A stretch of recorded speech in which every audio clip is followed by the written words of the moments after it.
वो दान मर जाता है और उस समय युधिष्ठिर उत्तर देने लग गए, मृतम दानम अश्रोत्रियम, अर्थात वेद के अनुकूल व्यक्ति नहीं है, वेद के अनुकूल कार्य नहीं है, वेद के अनुकूल संस्था नहीं है, वहां दिया हुआ दान मर जाता है। और यदि आपने इस चैनल को सब्सक्राइब नहीं किया है तो पहले सब्सक्राइब करें और बेल आइकन को अवश्य दबाएं। उन्होंने समझाया कि गांधी जी, आपने गाय का दूध न पीने का संकल्प ले रखा है, बकरी का तो नहीं ले रखा, बकरी का तो पी सकते हैं। और तत्काल समझ में आ गई कि ठीक कहती है, गाय का ले रखा है संकल्प, तो बकरी का नहीं ले रखा, मैं बकरी का पी सकता हूं। और बकरी का दूध पीना शुरू कर दिया और बकरी साथ में भी रखते थे। अब अहिंसा का विश्लेषण कर लीजिए, गाय प्रायः एक बच्चा देती है और बकरी प्रायः कम से कम 2 देती है और 3 भी दे देती है। तो एक बच्चे का दूध छुड़ाना बड़ी हिंसा है या 2-3 का दूध छुड़ाना बड़ी हिंसा है? इनकी ये तो अहिंसा थी सज्जनों माताओं। गांधी जी ने थोप दिया एक अयोग्य व्यक्ति को और उन लोगों ने इस देश राष्ट्र को मारने में कोई कसर नहीं छोड़ी। हिंदी भाषा उसी समय राष्ट्र भाषा बनती, लेकिन नेहरू ने नहीं बनने दी। उस समय बहुत सारी चीजें बहुत अच्छे ढंग से होनी थी, लेकिन उस व्यक्ति ने नहीं होने दी और कहा था कि पटेल, सारा का सारा श्रेय तू ले लेगा, थोड़ा सा तो मुझे दे दे, कश्मीर की रियासत का मैं सुलझेड़ा करूंगा। पटेल ने कहा था कि नेहरू, तेरे बस की बात नहीं, रहने दे, लेकिन जबरदस्ती कश्मीर की रियासत को ले लिया। और लेने के बाद क्या कर दिया उस व्यक्ति ने, जिसने 500 से ज्यादा रियासतों को एक कर दिया, उसके ऊपर विश्वास नहीं है और कह रहा कि सारी सरे तू ले लेगा, मुझे भी दे दे, और एक कश्मीर की रियासत ली थी। आज वो कश्मीर हमारी छाती के ऊपर भाला जैसा ठोक रखा है। कश्मीर में हमारे देश की सबसे ज्यादा सेना एक प्रांत में लगी हुई है, बाकी सेना पूरे देश में लगी हुई है। सज्जनों माता, वो चले गए, समय भाग गया, हमारे प्रश्न पूरे नहीं होंगे। पटेल तो चले गए, फिर देश के ऊपर आपत्ति आई थी, विपत्ति आई, पाकिस्तान ने युद्ध कर दिया था।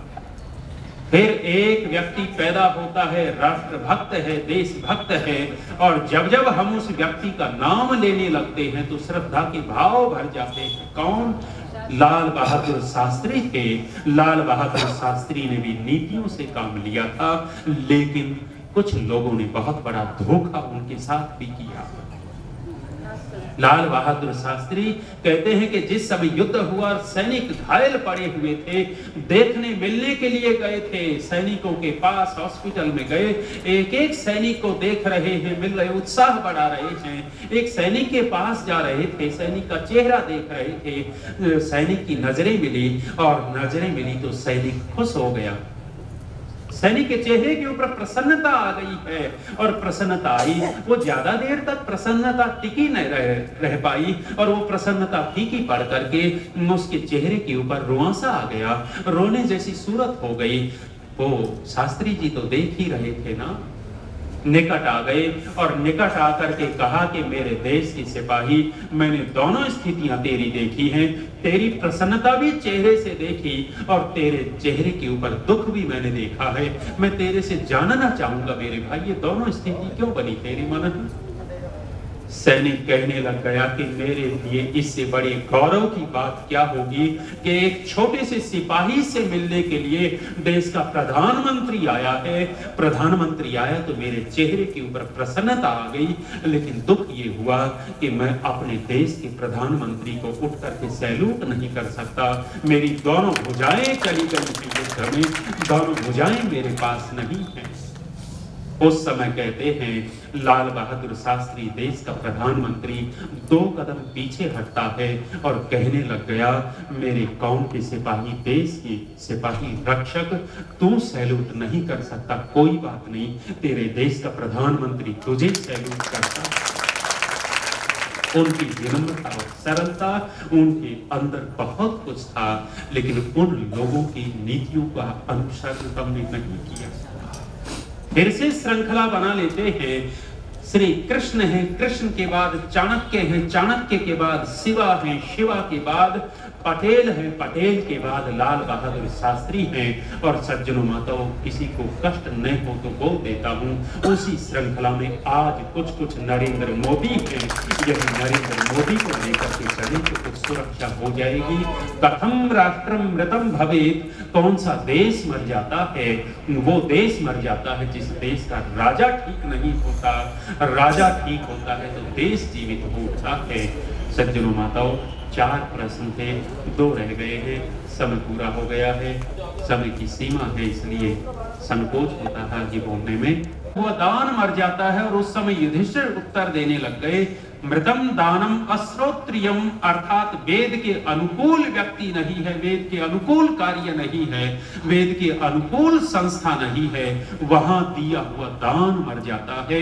और जहां वेद के अनुकूल कार्य हो रहा हो, वेद के अनुकूल व्यक्ति हो, वेद के अनुकूल संस्था हो, वहां दिया हुआ दान जीवित हो उठता है। ये आपका आर्य समाज है। जोधपुर तो ऋषि दयानंद जी से प्रसिद्ध हो गया क्योंकि अंतिम क्षणों में ऋषि दयानंद जी यहाँ थे। अंतिम समय उनका एक महीना लगभग रोगी रहे, ज्यादा दिन 4.5 महीने यहाँ रहे और लगभग 1 महीना रुकन रहे। 4.5 महीना लंबा समय ऋषि दयानंद जी का बीता है। और इतनी बड़ी संस्था आपका स्मृति भवन है, इतना अच्छा सुंदर आर्य समाज है, यहाँ सूर सागर है, रतनाड़ा है, बहुत सारी समाजें हैं। वो समाजें किससे चलेंगी? वो आपके दान से चलती हैं। और ऐसी जगह दिया हुआ दान जीवित हो उठता है। अपने दान को सार्थक कौन कर लेता है? जो बुद्धिमान होता है। और मूर्ख लोग तो निर्मल बाबे जैसे को दे करके अपने दान को मार लेते हैं। निर्मल बाबा वही है जो कृपा बरसाते हैं। निर्मल ही है कोई और? अच्छा, निर हटा देवे तो क्या बचता है? मल ही मल बचता है। उसको मल बाबा कहेंगे तो अच्छा लगेगा। कथम यज्ञ मृतः स्यात्, कौन सा किया हुआ यज्ञ मर जाता है? फिर उत्तर देने लग गए, मृतम यज्ञ अदक्षिणः, बिना दक्षिणा दिया हुआ यज्ञ मर जाता है। आप कहेंगे कि आर्य समाजियों, तुम भी दक्षिणा में ही फंसे हुए हो, दूसरों को कहते रहते हो, तुम भी तो दक्षिणा के पीछे भाग रहे हो। निश्चित रूप से सज्जनों माताओं, बिना दक्षिणा के यज्ञ जीवित नहीं होता। वो तो उस युधिष्ठिर ने कहा, गीता में भी तो कहा है। इस यज्ञ के ब्रह्मा तो पूज्य आचार्य श्री हैं। और यदि सत्संग के ब्रह्मा में थोड़ा थोड़ा अपने आप को मान लो तो मैं आपसे दक्षिणा मांग सकता हूं। दक्षिणा का अधिकारी मैं भी हो गया। इस सत्संग रूपी यज्ञ को जीवित रखे रहिएगा। और ये सत्संग रूपी यज्ञ जीवित कब होगा? जब दक्षिणा दे दी जाती है। सज्जनों माताओं, दक्षिणा कौन सी? ये लोग पैसे की कमी नहीं छोड़ते, लेकिन हे आर्य समाज के लोगों, एक दक्षिणा दे दो, एक दक्षिणा दे दीजिए। अर्थात प्रत्येक आर्य समाज का व्यक्ति 24 घंटे में से 1 घंटा आर्य समाज के लिए लगाने लग जाए, 1 घंटा लगाने लग जाए तो सज्जनों माताओं, ये सत्संग रूपी यज्ञ जीवित हो उठेगा। ब्रह्मा कुमारी वालों को देखिए, रोजाना अपने सेंटर से निकलती हैं, 5-6 घंटे घर घर घूम करके आती हैं। उनका कोई सिद्धांत नहीं। वो इतिहास के शत्रु, वेद शास्त्र के शत्रु, वो सिद्धांतहीन बातें करने वाले, वो 6-6 घंटे लगा सकते हैं। क्या हम ऋषि दयानंद वेद और आर्य समाज के लिए 1 घंटा नहीं लगा सकते? यदि ये कार्य करने लग जाएंगे तो आर्य समाज में गति आ जाएगी। सज्जनों माताओं, 4 प्रश्न युधिष्ठिर से पूछे।